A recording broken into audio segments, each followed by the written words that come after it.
नमस्कार हम दोस्तों, आ गए एक नए वीडियो के साथ आप लोग के बीच। तो गाइस, वीडियो पूरा देखना और चैनल पे पहली बार होंगे तो चैनल को सब्सक्राइब जरूर कर लेना। आप लोग सोच रहे हो कि मैं कभी कभार पगड़ी बांध के क्यों वीडियो बनाता हूँ, गमछा बांध के क्यों बनाता हूँ, तो इसके पीछे भी एक रीजन है।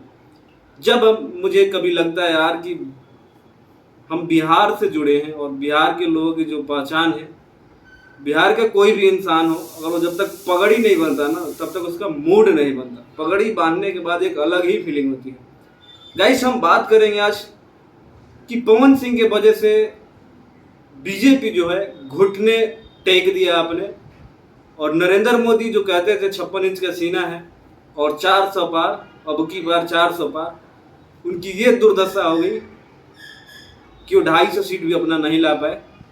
अलायंस करके, एनडीए अलायंस करके, मतलब जो पूरी सरकार टिकी हुई है हमारे नीतीश चाचा पे टिकी हुई है, और नरेंद्र मोदी को, अमित शाह को, जितने भी अपने आप को राजनीति का चाणक्य कहते हैं, सबको एक बार चाचा से फोन करके सुबह में पूछना पड़ेगा कि चाचा हम चाय पिए या नहीं पिए। फिर चाचा कहेंगे पी लो तो ठीक है, नहीं तो जिस दिन चाचा ने मना कर दिया कि नहीं अब चाय हम पिएंगे, तो फिर इन लोगों की सरकार एक दिन के अंदर ही चली जाएगी, क्योंकि इनकी जो है 272 सीट नहीं हो पा रही बीजेपी की।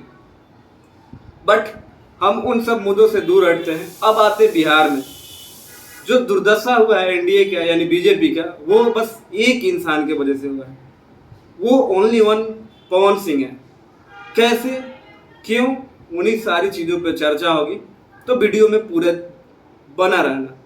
गाइस, सबसे पहले बात कर लेते हैं कि पवन सिंह 8 से 9 साल तक बीजेपी को सपोर्ट करते हैं, बिना किसी फायदा, बिना किसी पैसों लिए बीजेपी को सपोर्ट करते हैं, बीजेपी के लिए सैकड़ों रैलियां करते हैं, और बीजेपी की 2 बार सरकार बनती है तब तक पवन सिंह सही होते हैं। लेकिन एक पवन सिंह, उनकी माँ कहती है कि बेटा तुम्हें चुनाव लड़ना है, और पवन सिंह पार्टी के कार्यकर्ता से एक बार जिक्र करते हैं कि मुझे चुनाव लड़ना है, तो भारतीय जनता पार्टी कहती है कोई बात नहीं, आप चुनाव लड़िएगा।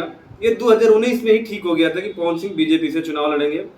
आसनसोल से ही चुनाव लड़ने वाले थे, सब कुछ ठीक हो गया था। पवन सिंह ने एक बार नहीं 10 बार जिक्र किया है कि मेरी सब कुछ तय हो गई थी, बस मैं माँ का आशीर्वाद लेकर आसनसोल से चुनाव लड़ने के लिए निकलने वाला आया था। तब तक टीवी मैंने देखा मेरा नाम कट हो गया था, और मुझे आज तक पता नहीं चला कि किसने मेरा नाम काटा और क्यों काटा। लेकिन 2024 में उम्मीद जगा कि भारतीय जनता पार्टी हमको टिकट देगी। फिर वहीं से टिकट दे दिया आसनसोल से, जहां से मैंने ऑलरेडी पहले ही मना कर दिया था, क्योंकि मेरी माँ ने मना कर दिया कि तुमको आसनसोल से चुनाव नहीं लड़ना है। यूपी, बिहार, झारखंड में अगर तुम्हें कहीं से भी वो टिकट देंगे आपको लड़ना है। लेकिन बीजेपी को लगता है अरे हम तो बीजेपी वाले हैं, हम तो मोदी हैं, मोदी के नाम पे 500 पार कर देंगे, 400 कौन सी बड़ी बात है।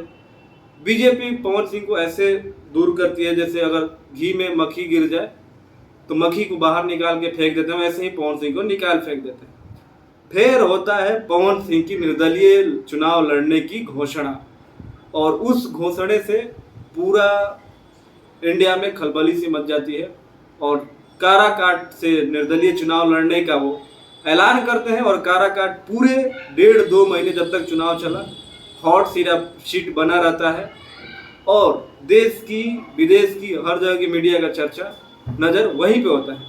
लेकिन वो कहते हैं ना, ऐसे इंसान को अगर आप रुलाओगे, जब पवन सिंह जैसे इंसान को ये लोग रुलाए हैं गाइस, तो तय है कि आपको रोना ही है। एक माँ रो रही है, एक बेटा रो रहा है, क्योंकि अगर पवन सिंह को बीजेपी से टिकट मिलता तो काराकाट से चुनाव तो जीतते ही जीतते।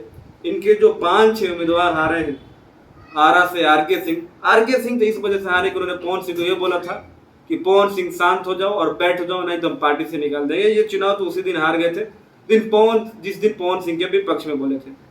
देन बक्सर से सुधाकर सिंह, काराकाट से खुद उपेंद्र कुशवाहा हारे, जहानाबाद, मतलब तमाम जहां पे बीजेपी का गढ़ हुआ करता था, जहां पे बीजेपी चुनाव नहीं आ रही थी, वहां से चुनाव बीजेपी हार जाती है। जो दुर्दशा आज इनकी नीतीश की वजह से हुई है, चंद्रबाबू नायडू की वजह से, कि नरेंद्र मोदी को 5 साल तक अब उनके इशारे पे काम करना होगा।